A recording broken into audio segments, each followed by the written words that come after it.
The knock on my front door was so hard that the brass bell above it shook like it was afraid. I had just set a tray of warm bread on the long table in the main hall when the sound came again. Bang, bang, bang. Outside, the wind raced over the white mountains and threw snow against the tall windows of the villa. The sky was pale and cold. The pine trees bent under the weight of winter. I wiped my hands on my apron and hurried to the door, my heart already beating too fast. Nobody came here like that. Not in this village, not in this weather. When I opened the door, the cold air rushed inside first. Then my daughter. Clara stood on the front step in a thick cream coat, with red cheeks, bright eyes, and a smile that looked too wide to be real. Behind her was her husband, Victor, pulling two heavy suitcases. Behind him stood Milo and little Iris, wrapped in scarves, with more bags piled near their feet. A dark car was parked crooked in the snow outside the gate. For one long second, I could not speak. Clara had not come to see me in months. Then she lifted both hands like we were in the middle of a happy family visit and said loud and cheerful, "We heard you bought a luxury villa in the Alps and a brand new car. We came to live with you and make peace." Before I could answer, she stepped forward. Not gently, not with care. She pushed past me. Victor gave me a nod that felt more like a claim than a greeting. He dragged the suitcases over the stone floor, bumping them against the wall. Milo kept his eyes low. Iris gave me a tiny wave, soft and unsure. "Clara," I said, finding my voice at last. "Hey, what are you doing here?" She laughed as if I had asked a silly question. "Visiting my mother," she said. "Isn't that allowed? Or should I send a letter first to enter the palace?"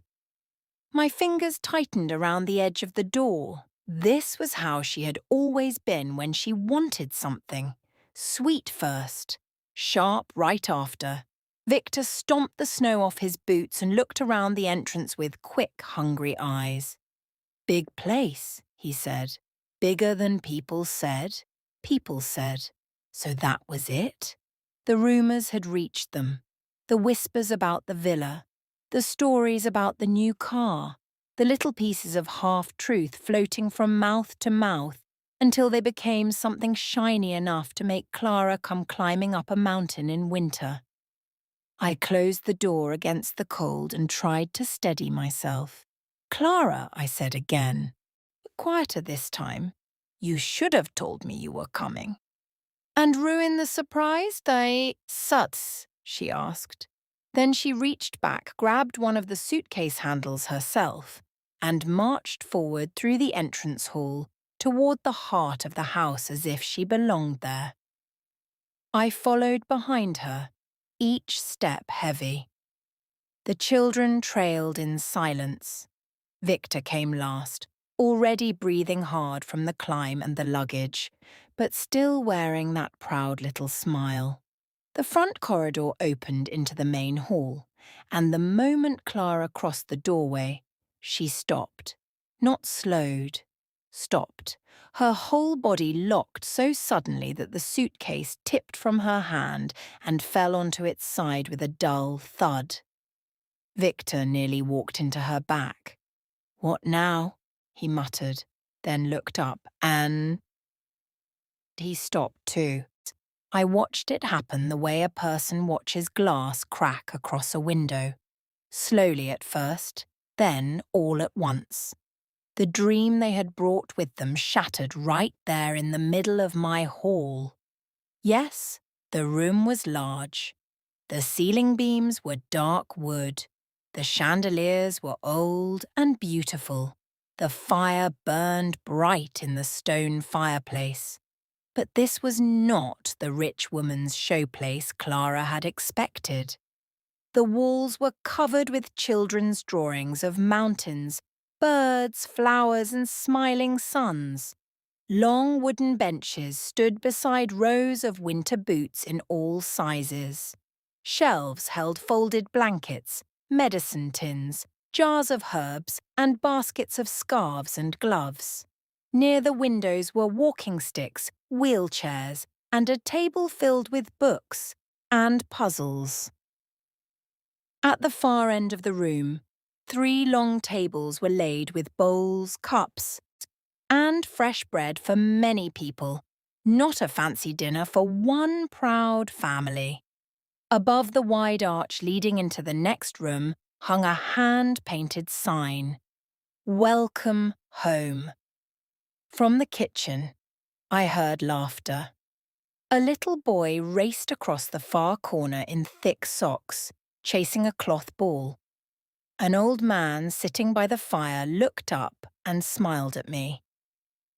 A tired woman with a baby on her shoulder came down the stairs and gave me a grateful nod. The smell of soup and rosemary floated through the air. Clara's mouth opened but no words came out. Her eyes moved from the tables to the blankets, from the wheelchairs to the children's drawings, from the sign to the people who clearly lived and rested here. "This," she whispered. Victor looked stunned. "What is this place?" I set my hand on the fallen suitcase handle and stood beside it. For a moment, I looked at my daughter's face and I saw every reason she had come. Greed, hope, hunger, pride. All of it sitting there together, suddenly lost. Then I answered in the calmest voice I had. "This," I said, "is why I never told you." At that very moment, small footsteps came running from the back room, and a child's happy voice rang through the hall. "Grandma Agnes," the voice called out, "the soup is ready, and Mrs. Rowan is asking for you." Clara turned to me so fast her coat brushed the table.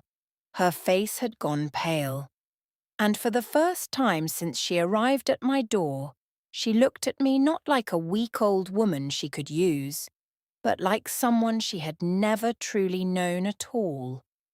Clara kept staring at the main hall as if the room itself had lied to her. Victor blinked 2 or 3 times.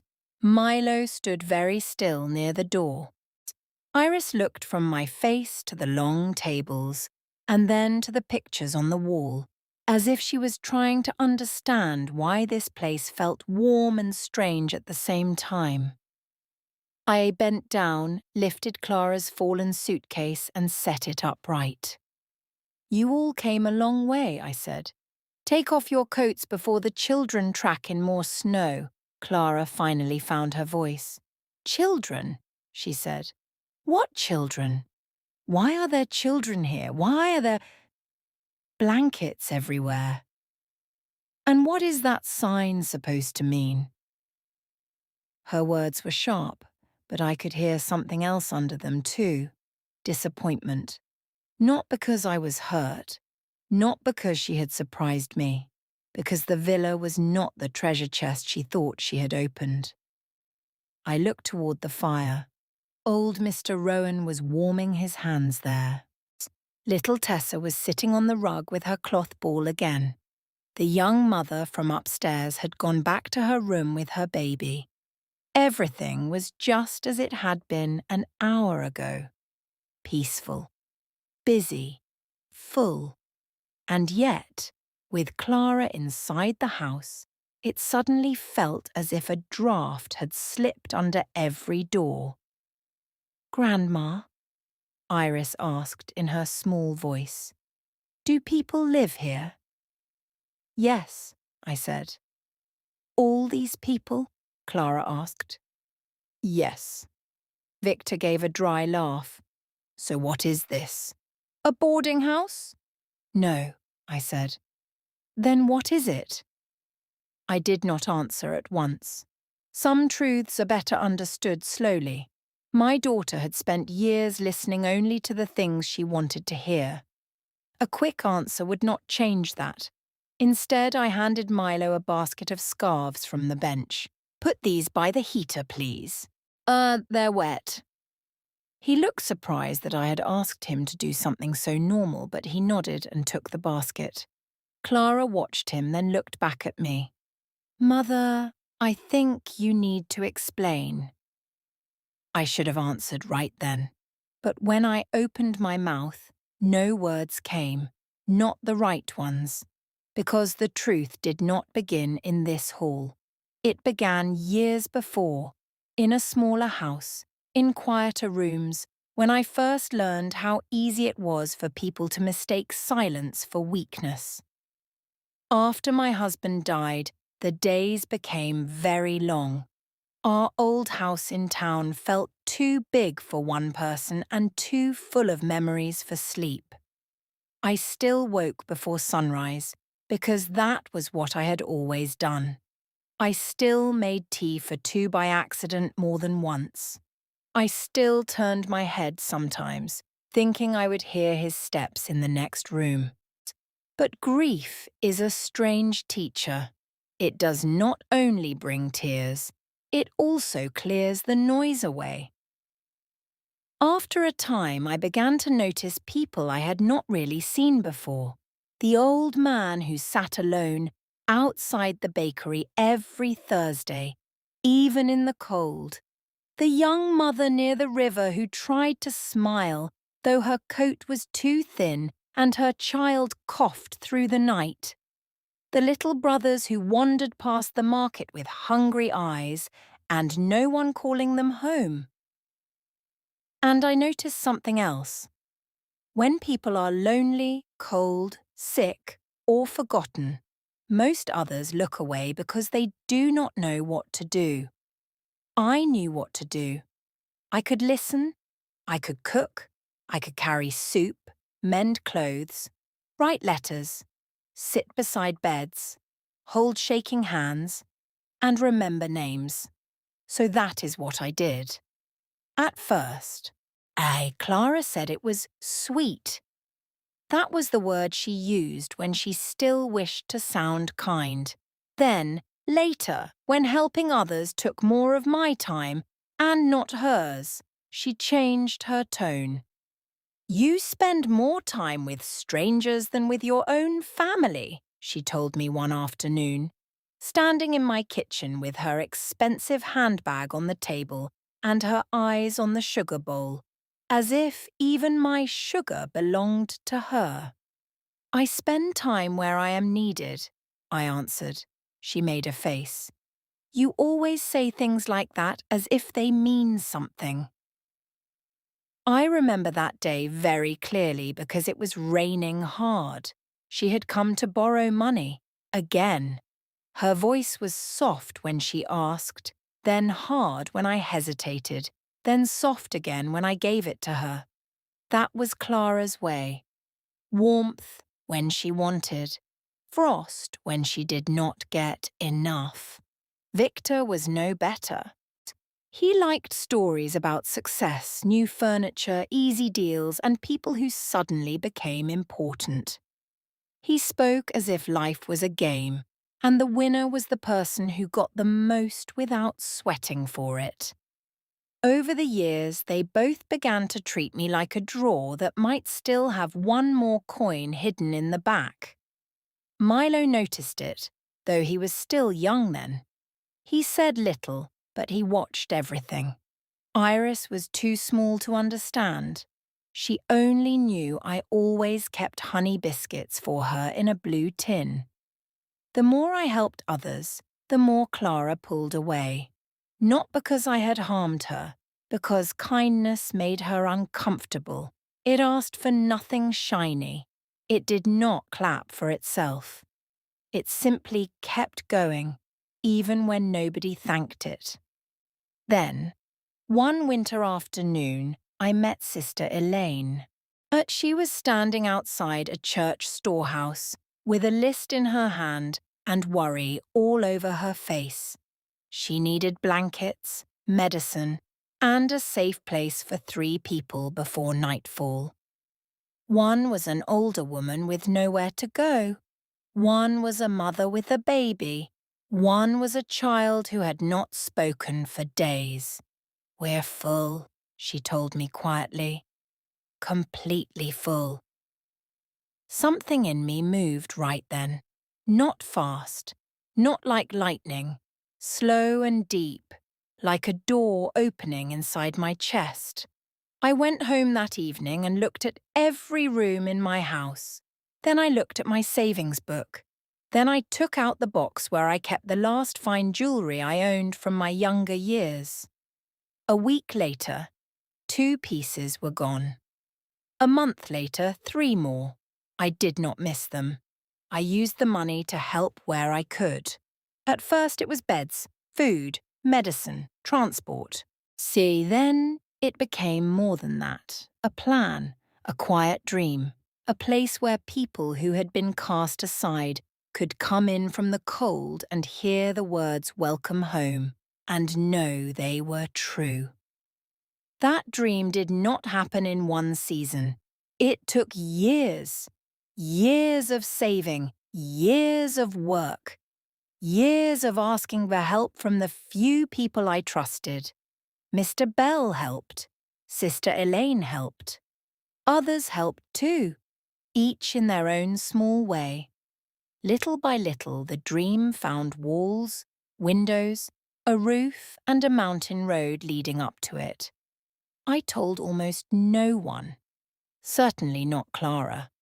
Once, when she heard I had gone to the Alps to look at property, she laughed so hard she nearly spilled her tea. "You?" she said. "Buying something in the Alps? Mother, be serious." So I let her laugh. It was easier than explaining. Months later, the stories began. Someone saw the house before it was fully ready. Someone saw the delivery van. Someone saw the new car parked outside. They called it luxury because it was large and clean and set against a view of snow-covered peaks. They did not see the narrow budget, the donated chairs, the repaired shelves, the late nights, the tired feet, or the number of people it was meant to hold. They saw the outside and invented the inside. And Clara, being Clara, believed the part she liked best. Back in the hall, I looked at my daughter standing under the sign, still waiting for me to explain everything in one neat sentence. But some people do not learn from sentences. They learn from walking through a place and finding out the world is not built for their wishes alone. So I simply said, "You must all be tired from the journey. I'll have tea brought in." Clara's eyes narrowed. She was not satisfied, not even close. But for the first time in years, I was not afraid of her disappointment. Because this house had not been built for her approval. It had been built for those who needed shelter. And now, whether she liked it or not, my daughter was standing inside the truth. Tea did not calm Clara. She stood in the middle of the hall with her gloves still on, looking around as if she expected the truth to change if she stared at it long enough. Victor had taken off his coat, but not his expression. He kept glancing at the staircase, the side doors, the windows, the long tables, measuring everything with his eyes. Milo stood by the heater with the basket of scarves I had handed him. He had done exactly what I asked. He had spread the wet wool out carefully, one piece at a time, and now he stayed there, quiet and watchful. Iris had drifted closer to the fire. Little Tessa had already offered her the cloth ball. Children know how to begin before adults do. I moved toward the kitchen arch and called, "Marta, 4 more cups, please." From inside, Marta answered, "At once, Agnes." Clara heard the easy way she used my name. Her head turned sharply. "You have staff?" she asked. I nearly smiled. "No," I said. I have help. That did not please her either. Marta came out carrying a tray with cups, bread, and a small pot of jam. She was a broad-shouldered woman with kind hands and tired eyes. She had lived in the house for 3 months now, ever since her sister took ill, and she had nowhere safe to stay with her little boy. "Set it there, dear," I said. She nodded, and then looked at Clara and the others with polite surprise. "More family?" The word family sat in the air like a test. "Yes," I said. Clara gave a short laugh too thin to be warm. At last someone says it. Marta did not answer. She simply put down the tray, smiled at Iris, and went back to the kitchen. Victor picked up a cup without asking and took a sip. "Good," he said. "Strong." Clara still had not sat down. She turned in a slow circle and looked toward the rooms that opened from the main hall. One was the reading room. One was the supply room. One led to the side bedrooms for older residents who could not climb stairs. She looked at each doorway the way a hunter looks at a row of traps, trying to guess what might be hidden inside. Then the older man by the fire pushed himself to his feet with the help of his cane. Agnes," he said, "I folded the letters like you showed me." His hands shook a little, but his face was bright with pride. "That's wonderful, Mr. Rowan," I said. "After tea, I'll help you with the stamps." He nodded and then noticed Clara. "Oh," he said, "visitors." "My daughter," I replied. Clara straightened, expecting something important. Mr. Rowan smiled at her kindly. "Then you should know," he said. "You have a very good mother." Clara's face changed at once. She had not expected praise from me, not here, not from a man she did not know. "Thank you," she said, though her voice had gone stiff. Mr. Rowan settled back into his chair, and little Tessa came running across the rug with Iris now behind her, both girls laughing softly. Tessa skidded to a stop and held up the cloth ball to me. "Grandma Agnes, look! Oh, she can throw better than me." Iris looked shy. "Not better," she whispered. "Just farther." Clara blinked. "Did she just call you Grandma Agnes?" Tessa nodded as if the answer were obvious. "That's her name." I saw Victor smirk for a moment, but it faded quickly when a young woman carrying a baby came down the stairs. Her hair was tied back carelessly, and the child on her shoulder had one tiny hand wrapped in her collar. "Mrs. Hale," she said softly, "I'm sorry to bother you, but the medicine bottle is nearly empty." "I'll bring more up," I said. The young woman looked at the strangers in the hall and gave an awkward smile. "Sorry," she murmured, then kissed the baby's head and went toward the sitting room. Clara stared after her.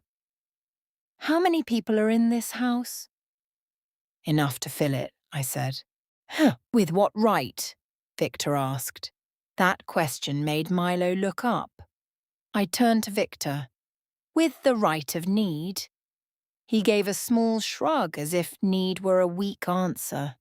Clara crossed her arms. "Mother, stop talking in these little wise lines and tell me plainly, what is this place?" So I did.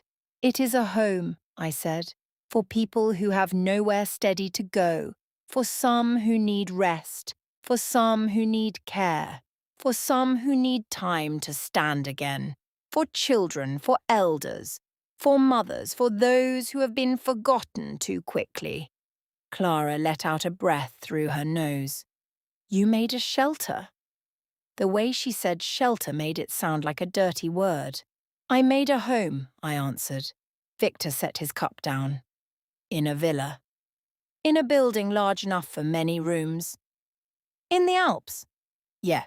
with a new car, for mountain roads, supplies and doctor visits. He had no clever answer to that. Clara looked around once more, but now something ugly had entered her face. Not shock, not confusion, embarrassment. I knew that look. It came whenever life refused to bend into the shape she had prepared for it. She lowered her voice, though not enough. "You should have told us." I met her eyes. "You never asked how I was," I said. "You only asked what I owned." Silence fell so fast that even the fire seemed quieter. Milo looked at me, then at his mother.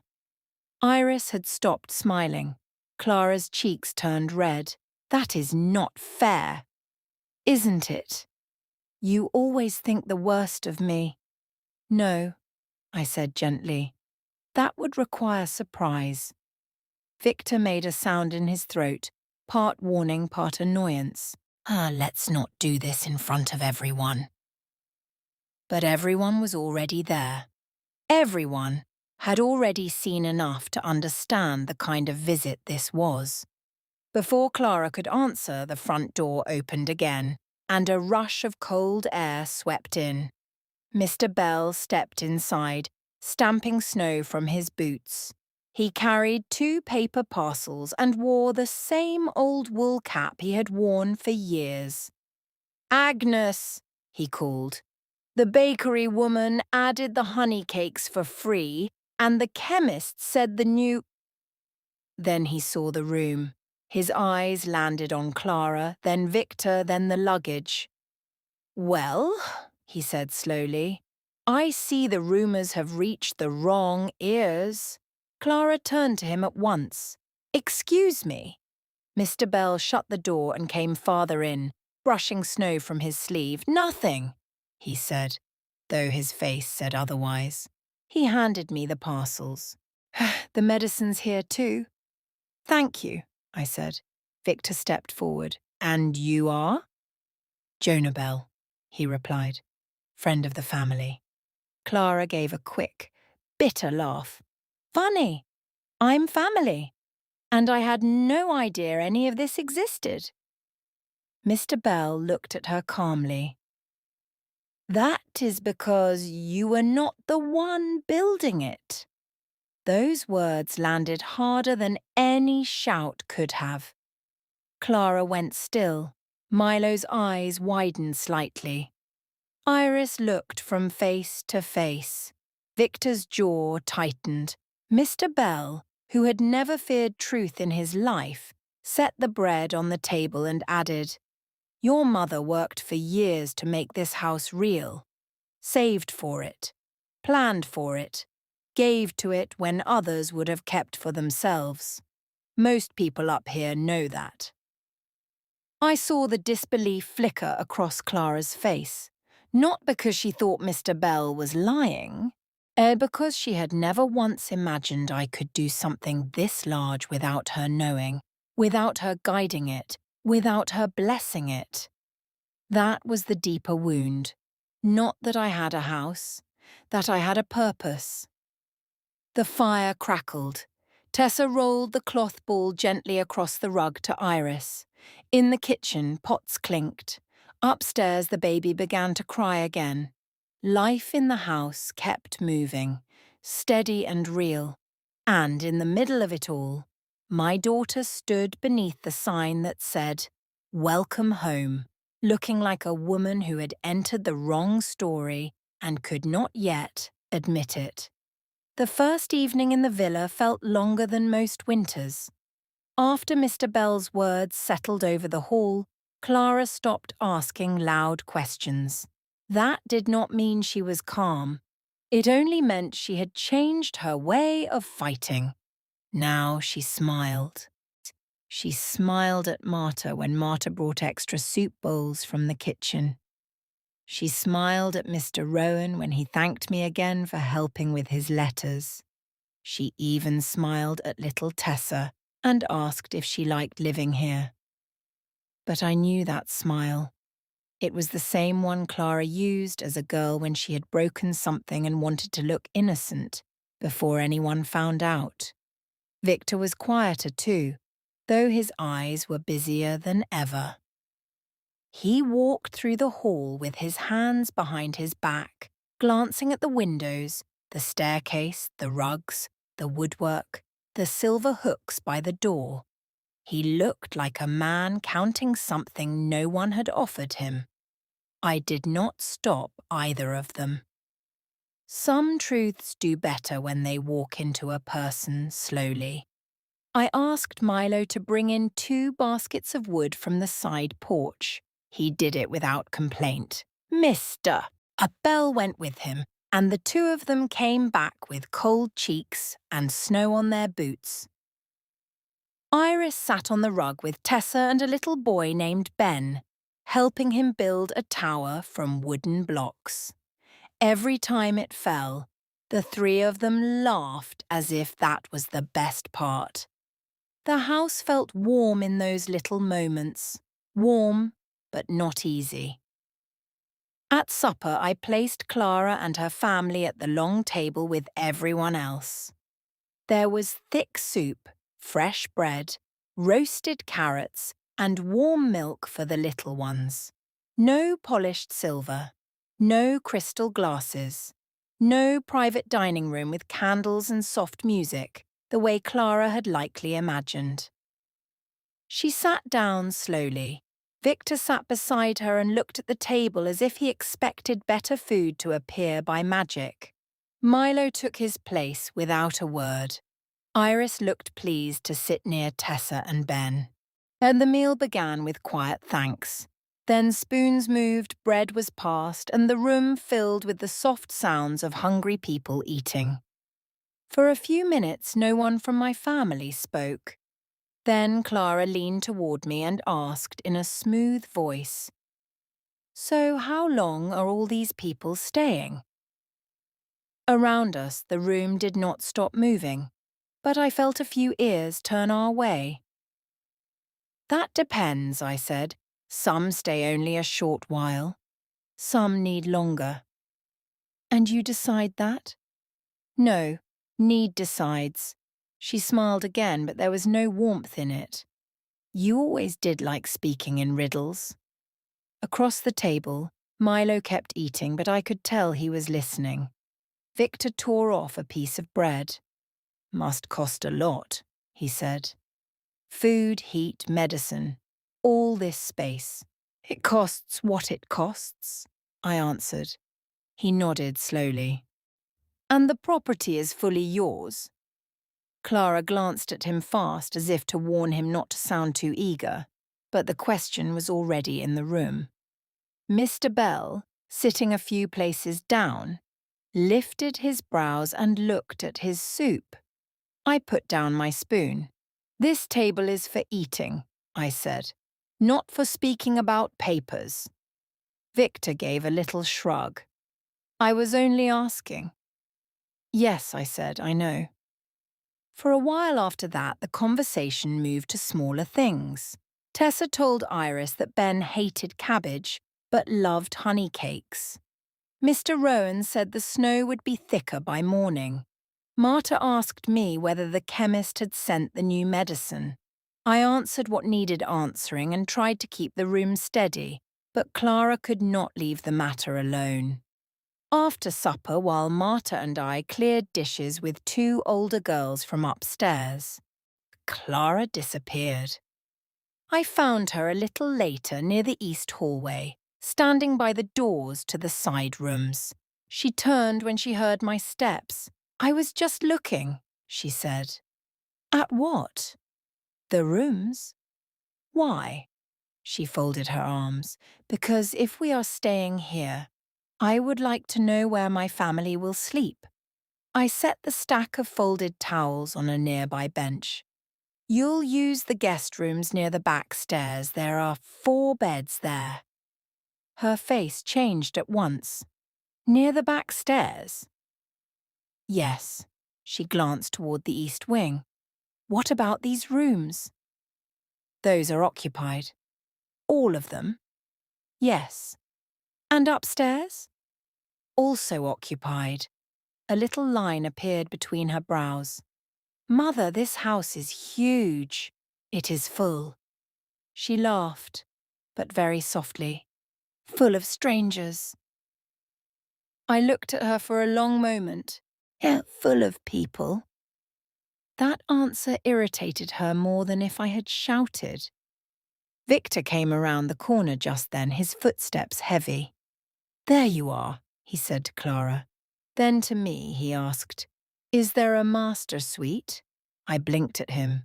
A what? The main bedroom, he said. The largest one. I almost felt tired enough to laugh.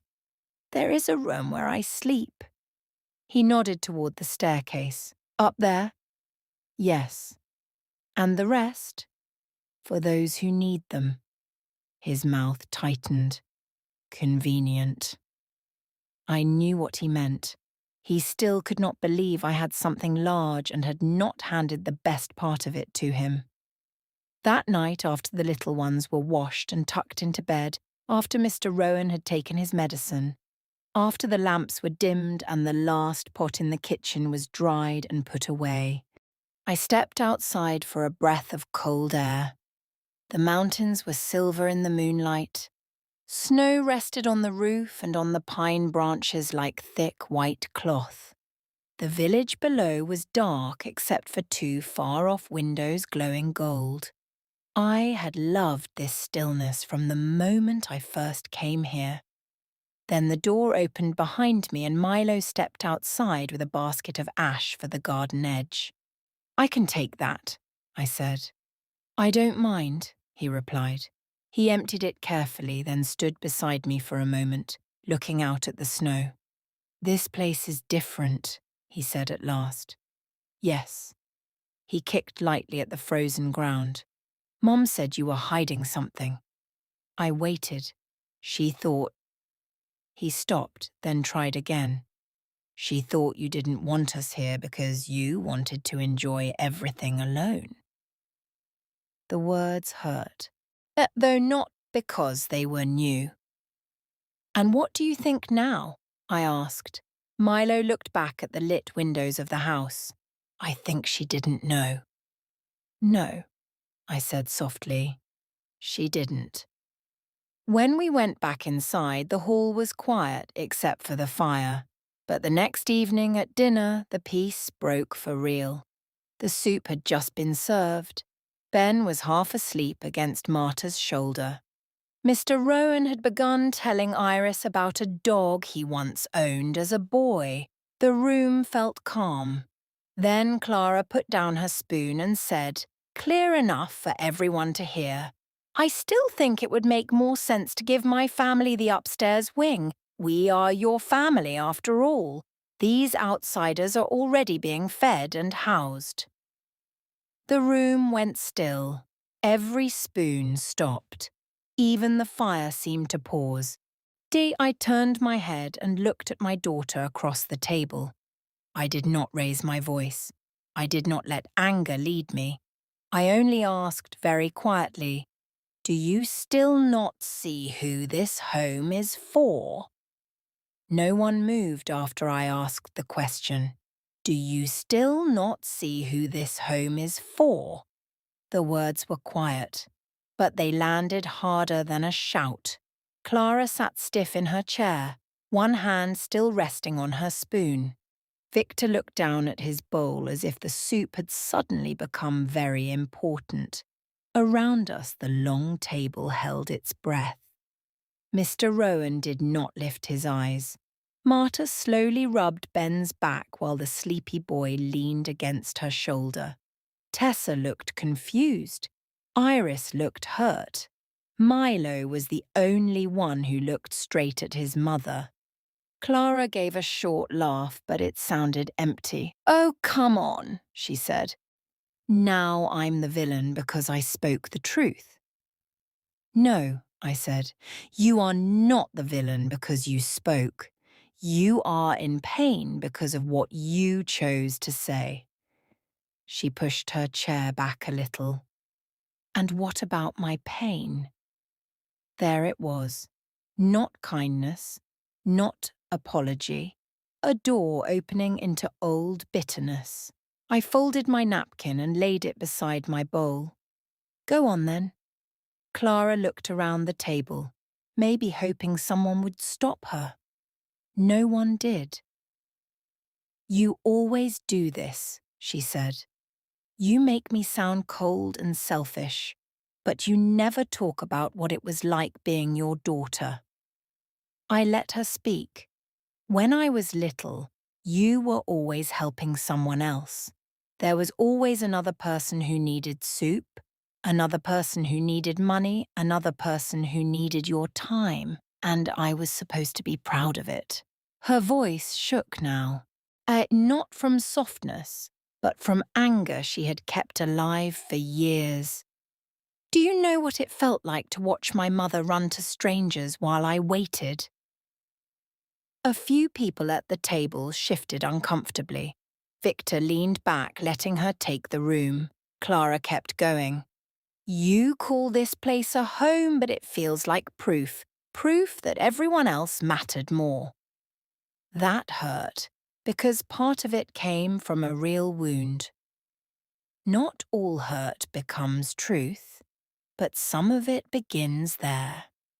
I looked at her carefully. You were never asked to be less than other people, Clara. No, she snapped. Then why did it always feel that way? Because you counted love like coins, I said, and you thought if I gave kindness to someone else, I had less left for you. Her eyes flashed. Maybe because that is how it was. No, I said. That is how it felt to you. Those are not always the same thing. Victor finally stepped in. Let's be fair. Clara is only saying that family should come first. Before I could answer, Mr. Bell put down his spoon. Her family did come first, he said calmly. Victor turned to him. Excuse me? Mr. Bell's face stayed peaceful. For years, Agnes gave and gave to her daughter. Money when it was needed, time when it was wanted, patience when it was not earned. I saw it myself. Clara went red. You know nothing about our family. I know enough, Mr. Bell said. I know you did not come up this mountain when your mother was lonely. You came when you heard the word luxury. That stung. Victor opened his mouth, but I raised a hand slightly. I did not want the table turned into a battle, so I looked back at Clara and answered her myself. When you were little, I said, I sat by your bed through fevers. I mended your clothes. I saved for your school books. I sold my own coat one winter so you could have the boots you wanted for the school trip. When you cried, I came. When you failed, I comforted you. When you were cruel, I forgave you. When you needed help as a grown woman, I gave it again and again. Clara's lips parted, but no sound came. I kept my voice gentle. You remember the hours I gave others. I remember the years I gave you. The table stayed silent. Not tense now, just heavy. Milo lowered his eyes. Iris was staring at me with tears gathering but not falling. Clara's face changed. For a moment she did not look proud. She looked tired. Then, just as quickly, she lifted her chin. Hey, you always make yourself sound like a saint. That is not what I am doing. It is exactly what you are doing. No, I said, I am telling the difference between being unloved and being unsatisfied. They are not the same. That landed deeper than I meant it to. Clara looked away first. Victor tried to rescue the moment. All right, maybe feelings were hurt. Fine. But none of this changes the simple fact that you've built something valuable. Surely your own family should have some place in it. There it was again, the real voice, not feelings, not childhood, not healing, possession. Mr. Bell gave a dry little sigh. You still do not understand, Victor frowned, and you still speak as if this is any of your business. It became my business, Mr. Bell said, the day I helped carry the first broken beds into this house. The day I watched Agnes spend money on medicine instead of comfort.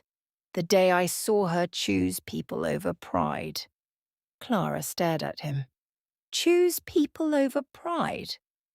Yes, he said, because most people with your mother's chance would have made themselves comfortable and closed the gate.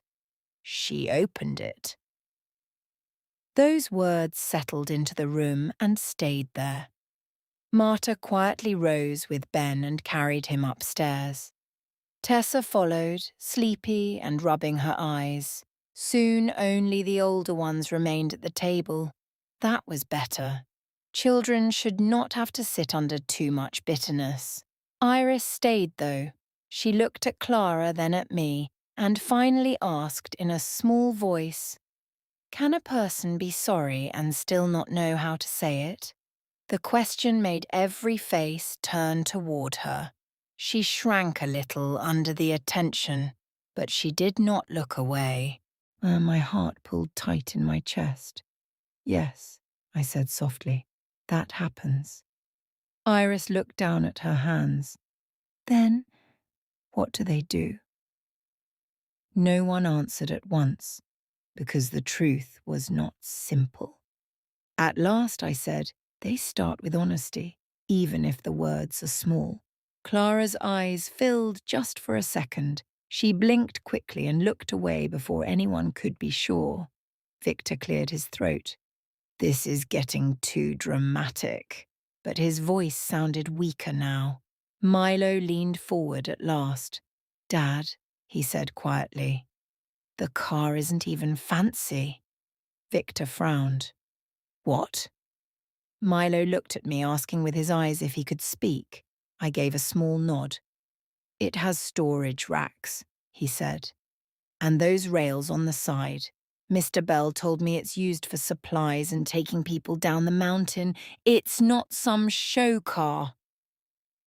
No one spoke. Milo went on, a still calm. And the house only looks rich from outside. Inside, it's just full of work. That was the first time he had said anything at dinner in 2 days. And he was right. The stories Clara had believed were made of shine, not truth. The car had been chosen because mountain roads could turn cruel in bad weather. The house was large because many people needed walls around them, not because I wanted a grand life. Clara sat very still. For the first time since arriving, she seemed to understand how much of her anger had been built on a lie she had wanted to believe. Not a lie I told, a lie she fed. When the meal was finally over, chairs moved softly, bowls were gathered and people drifted away in ones and twos. Mr. Bell helped carry dishes. Milo stacked cups without being asked. Iris kissed my arm before going upstairs. Clara remained seated. I did not push her. I only lit one more lamp because the room had grown dim and left her there with the fading fire, the empty bowls, and the truth she had started to hear at last.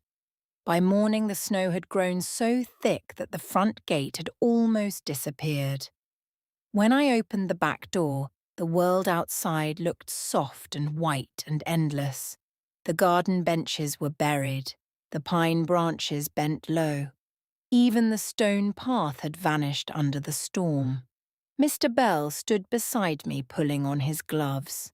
No one is driving down today. he said. I know. The lower road will be blocked. I know that too. We closed the door quickly to keep the warmth inside. The house felt different that morning. Not louder, not quieter, just closer. A storm does that. It presses people together. It leaves no room for pretending there is somewhere else to go. By breakfast, everyone had heard the same news. We were snowed in for at least a day, maybe longer. The phone line still worked, but the mountain road would not. The doctor's helper from the village said they would send a plough when the wind eased. Until then, the villa had to care for itself. That meant more work, more wood for the fires, more hot water, more blankets aired, more food stretched carefully, more hands needed. I tied my apron and started with the kitchen. Marta kneaded dough. I checked the pantry shelves.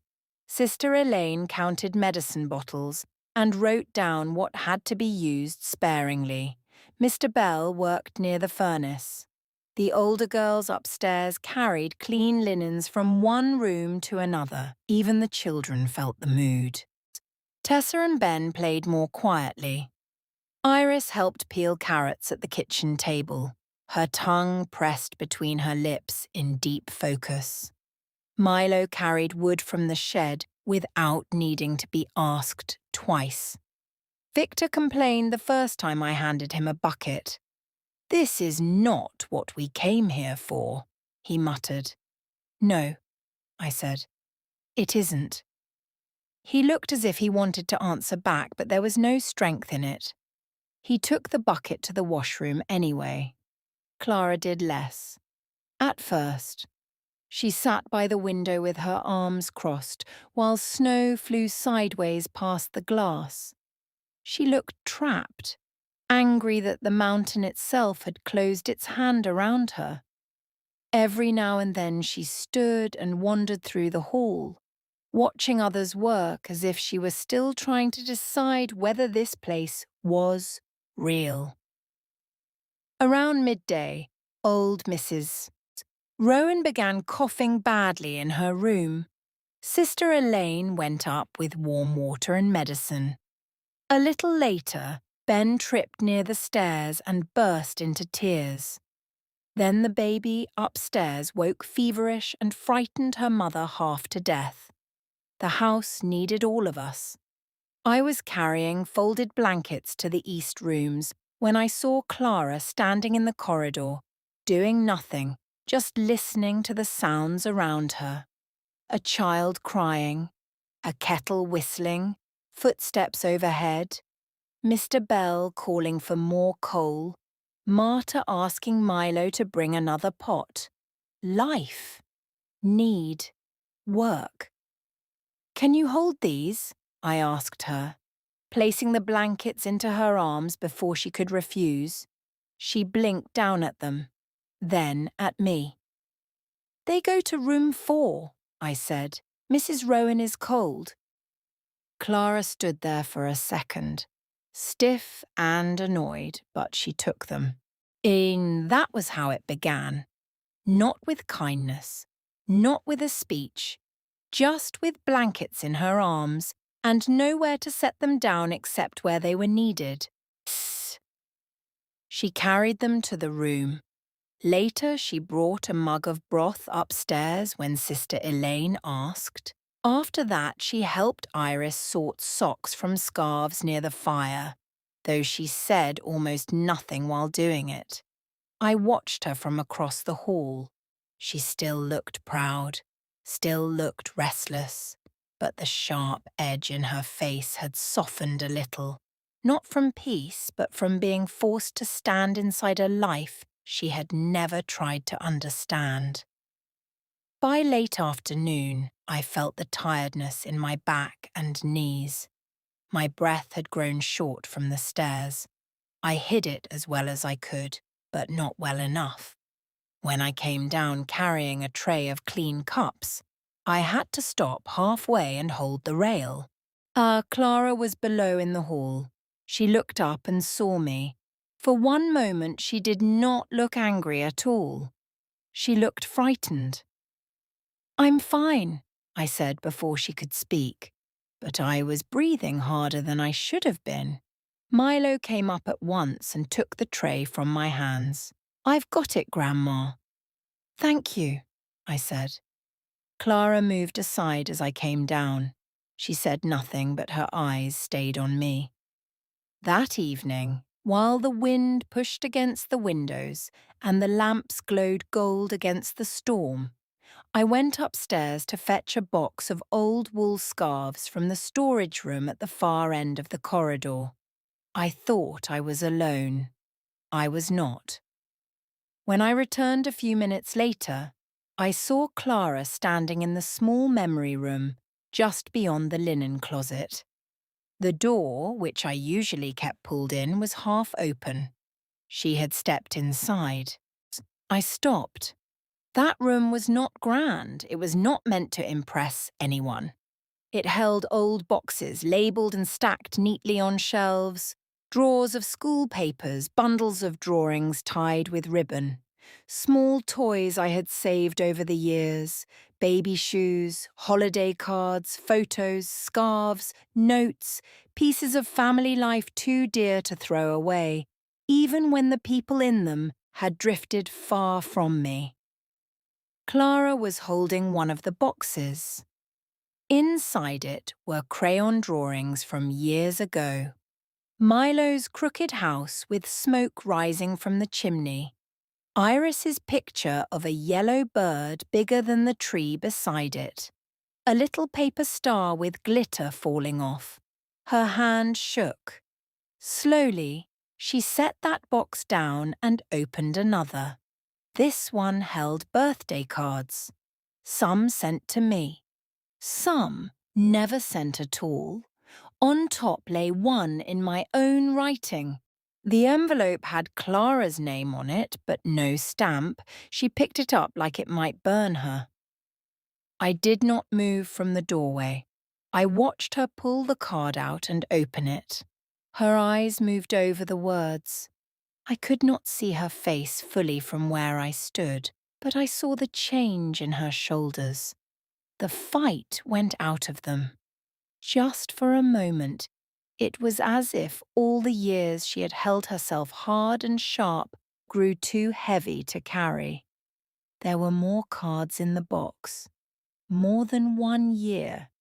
Careful words I had written and never sent when silence between us had become too thick, too awkward, too painful. Loving words, plain words, a mother's words, kept when they had nowhere to go.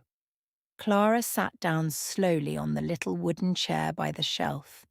The storm beat against the roof. Downstairs, someone laughed softly near the fire. And in that small room filled with old paper, faded ribbon, and the pieces of a life I had never stopped loving, my daughter stared at the proof that even all these years had not taught me how to stop being her mother. Clara stayed in the memory room for a long time. I did not go in right away. Some truths need quiet more than words. I stood in the hallway with the box of scarves in my arms and listened to the storm pressing against the windows. The house was full of small sounds below us. Plates being stacked. A child laughing in sleep. Mr. Bell's slow steps crossing the hall. The soft hum of life going on. At last I stepped inside. Clara looked up fast, like someone caught doing wrong, but there was no anger on her face now. No sharpness, no proud little smile, only tiredness and something deeper. And she still held the card in her hand. I didn't know, she whispered. I set the scarves on the shelf by the door. No, I said, you didn't. Her eyes dropped back to the box. Why didn't you send them? I took a slow breath before answering. Some years, you stopped speaking to me before your birthday came. Some years I wrote the card and did not know where to send it.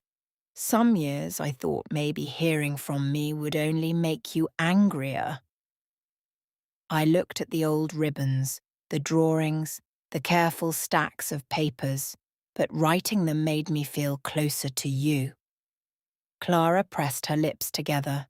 Her eyes filled, and this time she did not hide it. I thought you stopped caring, she said. That hurt more than anything else she had said since arriving. Not because it was cruel, because she had truly believed it. I never stopped, I answered. She gave a broken little laugh and shook her head. Then why did everything between us become so bad? I sat on the chair across from her. Because love is not always enough when pride grows bigger than truth, I said. Because every time you were hurt, you chose anger before honesty. Because every time I tried to keep peace, I grew quieter instead of clearer. And because years can build walls if nobody has the courage to knock them down. For a moment, we only looked at each other, not like enemies, not like strangers, like a mother and daughter standing in the wreck of many wasted years. Then Clara asked, in a voice so small it almost sounded like the little girl she used to be, "Did you really think I only came because of the house?" I held her gaze.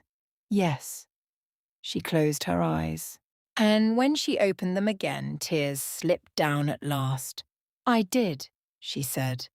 There was no excuse after that. No hiding place, no fancy words, just truth. "I heard the stories," she went on. "The villa, the car, the mountains, everyone saying you had some beautiful new life, and I hated it." Her voice shook harder now. "I hated the thought that you had built something grand without me knowing. I hated the thought that people might look at you and admire you. I hated that you might not need me at all." I said nothing. She had to finish. "And yes," she whispered, staring down at the card, "I thought maybe we could come here and start over, but not the right way, not honestly. I came with luggage and smiles and plans in my head. I came ready to take, not ready to understand." That was the first true apology she had given me in years. Not polished, not perfect, real. A knock came at the half-open door. Milo stood there, unsure whether to step in. "The road crew called," he said. "The storm is easing. They might clear the lower bend by morning." "Thank you," I said. He looked at Clara, then at me. He saw our faces and understood enough not to ask questions. As he turned to go, Clara spoke. "Milo." He stopped. She swallowed hard. "Stay a minute." He came in slowly. A few seconds later, Iris slipped in behind him, as silent as a little shadow. She must have been listening from the hall. Children often know when a room is ready for truth. Clara looked at both of them, and I saw shame move across her face. "I brought you here for the wrong reasons," she said. "I told myself it was about family, but I was thinking about comfort, money, and what I could claim. That was wrong." Milo did not speak, but his eyes softened. Iris walked closer and took Clara's hand. That simple little act nearly broke us all. Later that night, we gathered in the main hall. Just family at first, then Mr. Bell and Sister Elaine, and then a few others who had become part of the heartbeat of the house. The fire burned low and warm. Snow still clung to the windows, but the wind had gone quiet. Victor stood near the mantel, looking less sure of himself than I had ever seen him. Clara turned toward him. "You should say it too." He frowned. "Say what?" The truth. He glanced around the room, saw there was nowhere left to hide, and let out a long breath. "We came here thinking this place was a prize," he said. "It isn't." He looked at me then, and for once his face held no smugness. "It's something better. And I treated it badly." It was not a beautiful apology, but it was more than he had given before. I stepped closer to the fire and looked around the room. At Milo, standing straighter than when he arrived. At Iris, leaning against Clara's arm. At Mr. Bell, who had helped carry this dream long before it had walls. At Sister Elaine, who knew what kindness cost. At the people resting under this roof, some wounded, some healing, all worthy. Then I spoke. "This home was not built from wealth," I said. "It was built from sacrifice, from many small kindnesses, from people choosing not to look away. It will stay that way. No one owns it because they share my name. No one takes from it because they arrive with a suitcase. This house belongs to its purpose." Clara lowered her head and nodded. Victor did too. "But," I said, and the room grew even stiller. "A locked heart helps no one. Not me, not you, not any of us." Clara looked up, tears bright in her eyes. "I cannot erase the years behind us," I told her. "And I will not pretend they did not hurt. Peace does not begin with pretty words. It begins with changed actions, with patience, with truth, with time." A tear slipped down her cheek. "I know," she whispered. I walked to her then. Not because everything was fixed, not because pain had vanished, but because even wounded love can still take one honest step forward. I placed my hand against her face, the way I had when she was small and feverish and frightened. She closed her eyes and began to cry for real. Not loud, not dramatic, just the deep, aching cry of someone who has finally stopped defending the wrong things. I held her. And after 1 second, then another, Iris wrapped her arms around both of us. Milo came next, awkward and quiet. Even Victor moved closer, though he kept his eyes down. The fire crackled. The sign above the archway caught the warm light. "Welcome home." Only now, at last, my daughter understood what those words meant. Not comfort without cost. Not a place to take over. A place where broken things could begin again, but only in truth. By morning, the snowplow cleared the lower road. Clara and Victor did not rush to drag their luggage back to the door. They helped with breakfast first. Milo carried wood. Iris read to Tessa and Ben by the fire. Victor cleaned the back steps without being asked. Clara stood beside me in the kitchen, slicing bread in careful silence. Before they left, she turned to me at the front door. I don't expect everything to be easy after this," she said. "It won't be," I answered. She nodded. "But I want to try the right way." I studied her face, searching for the old performance. I did not find it, so I kissed her forehead. "That," I said, "is where peace begins."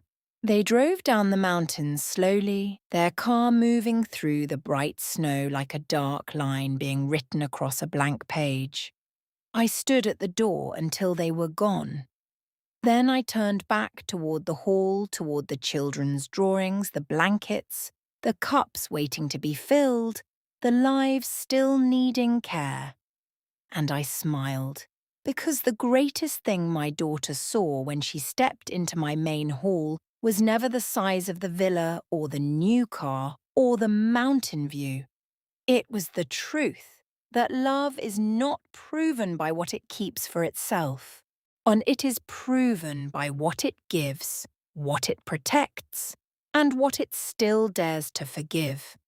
And that truth, at last, changed everything. If this story touched your heart, leave a comment with the words, "Welcome home," and share it with someone who still believes kindness is never wasted.